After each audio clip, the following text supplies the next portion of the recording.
is going to be your shocks. So we're going to build some shocks up.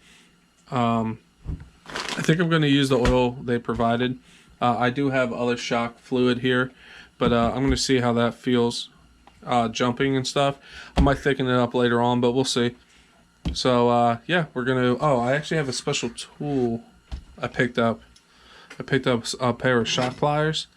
I was testing around with old shocks I had. They're great. Like, you can put the shafts in here, squeeze them, and they don't get scarred or nothing. They also have a pusher to push those little ball ends in and out. Pretty cool. And you can vent your tires over here with this. I don't know about the tire venter thing. I think that's kind of like a gimmick. But for shock, like holding the shock bodies and stuff, these are pretty sweet. So I'm going to open the bag up. We're going to set it up. Alright guys, so this is the second step with the shocks. We got the bag out, we got the shocks out. Looks like the first step we're going to do is the shafts, which are right here. It looks like you have shorter shafts and longer shafts. I believe they're all the same. 1.3, 1.3. Yeah, all these are 1.3. I did watch one of the guys that race for TLR. They actually drill out one hole, I think, on the rear a little bigger, but I'm not going to do that. But yeah, if you want, look it up. It's on their YouTube. When he was building the shocks, they drill out one for a little more responsiveness, but I'm not too worried about that. Yeah, honestly, these just are going to go on, and then we're going to put a little dab of Loctite on the little screw in there, and yeah. Alright guys, we're going to build the bottom of the shock here with all the rubber gaskets and stuff. So, let's see.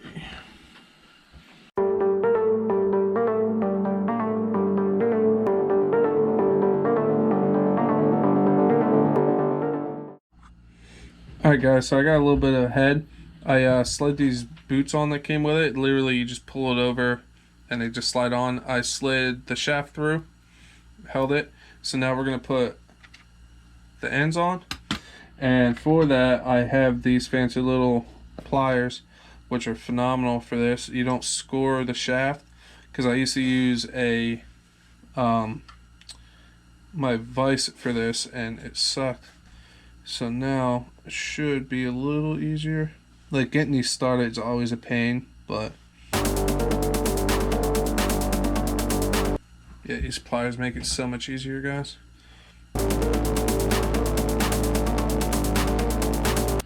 And if you see, it's not scored.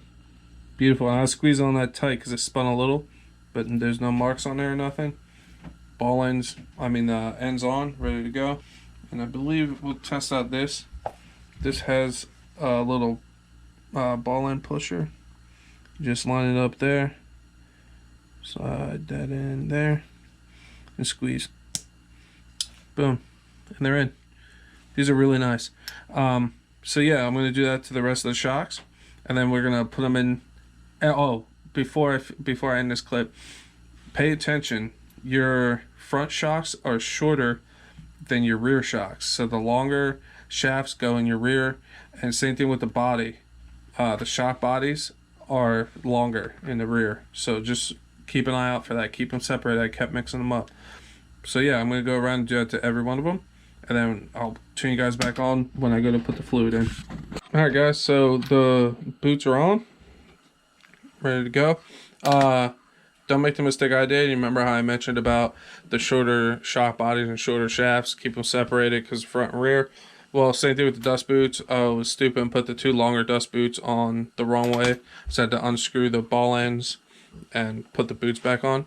But next step is going to be putting shock fluid in. We're going to set them up in the stand over there, fill them up. Alright guys, so shocks are in this stand. This is the Eco stand. It's actually pretty cool. I did a review on it. If you are interested in it, check it out. But yeah, it has a little handy shock holder there. I have the fronts in the front, the rears in the rear. Now we're going to set up the turnbuckles, which I already did off camera. You just literally screw the ends on it. Just figure I get those done. And then we're going to build the diff cases, put the shock towers on. So now it's going to start looking like a like an RC. So I already did this step. This is your turnbuckles. They're just laid out in order. Simple, just pop the balls in, screw them on. But yeah, we're gonna start actually getting it together now. Alright guys, so we're starting bag D1. So in D you get a bunch of parts. So you really want bag 1/2, bag 1/1, and you do need the housing from a bag that doesn't have a number on it. And you literally just line it up like I did. So all these are going to go together like this. This is going to go into here, that's going to go in the shaft. You got your little grub screw, your bearing for the outside inner bearing. You can't even mix these out, they're different sizes. And then your little cup here. But what I did do is this is going to get Loctited, this little grub screw. I'm going to Loctite that. So I already used brake clean and clean the threads on that and this, because they are greased in the bags and you don't want that on there. So you just want to, I use brake clean, you can use anything, alcohol, anything.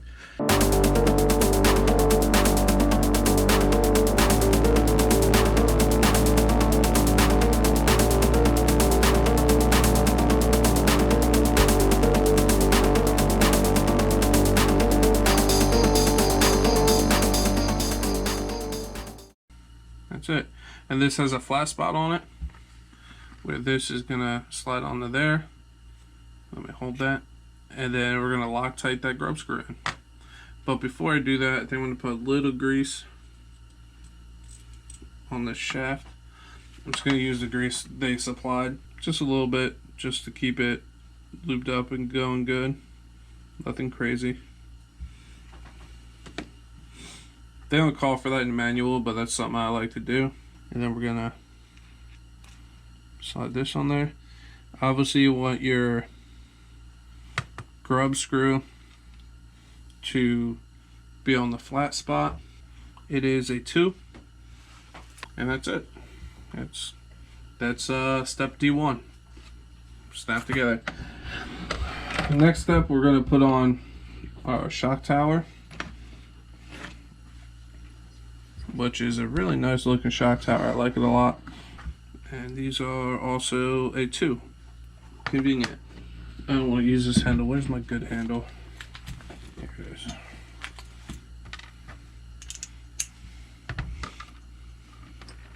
And these are just going in the plastic, so I am not going to Loctite these. These go in the recess right here. They're like countersunk. They go into the second hole. Just gotta use a little pressure because none of this is threaded yet, because they don't thread plastic obviously. So we're just gonna snug this up. We're not gonna go crazy on it. We need crazy looking bracket, probably in this bag here. When you're in this bag, be careful, there are little pieces that can come out, so I've just been taking out what I needed and putting back so I don't lose anything. Looks like this goes on this way. Yep, right to here, just like that. Because this is where your diff is going to sit. And we're going to need 2 button head screws. These are the only 2 screws like this in that bag, so I know those are it. So let's put these bad boys in here.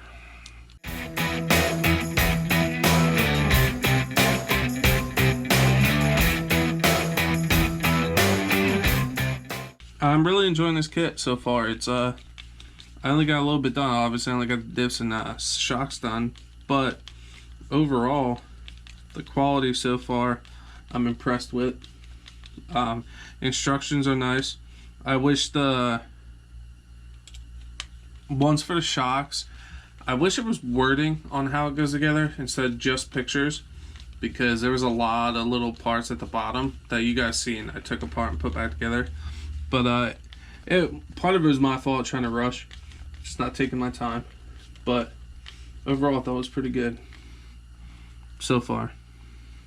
Again, don't go too crazy here. You don't want to strip these out because it's just plastic on plastic. So that's that piece right there. That's it. Now the next step is you literally just snap your diff in. And that's your diff. Right there.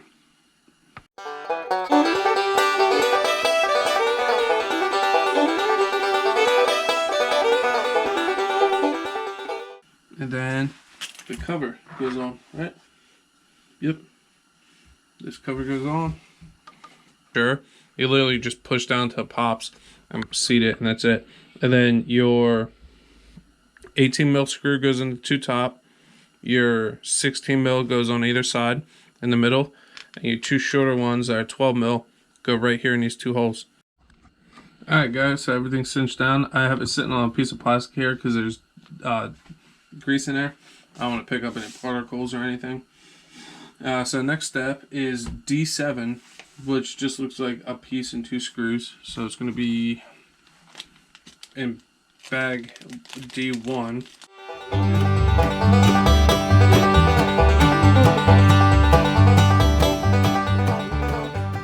Alright guys, so and the bag you're going to need for this is going to be D21. You're also going to need your shafts, turnbuckles, carriers, all that stuff. You're going to need your 4 bearings. Per the instructions, you're starting with the left. So we're going to do that. Yeah, then we're going to piece it together. So for this step, I have everything lined up, or out, that I'm going to need for this step. Everything else I have in the mat here, just so I don't knock it over, because stuff falling on the floor here is not good.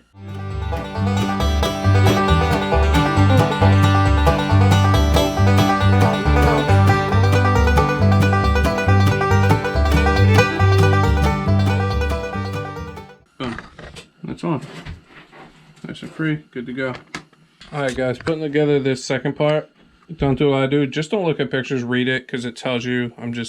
See pictures. I'm like, oh, I'm going to do it. These bushings that go in here, it's a 1 mil on the bottom and 2 mil up top. So just make sure you do that. Right and left sides are done. Again, the 1 mil spacer goes on the bottom, 2 mil up top, and then you can snug them down, and you can still turn them. So that was my fault. Just make sure you do that. Read.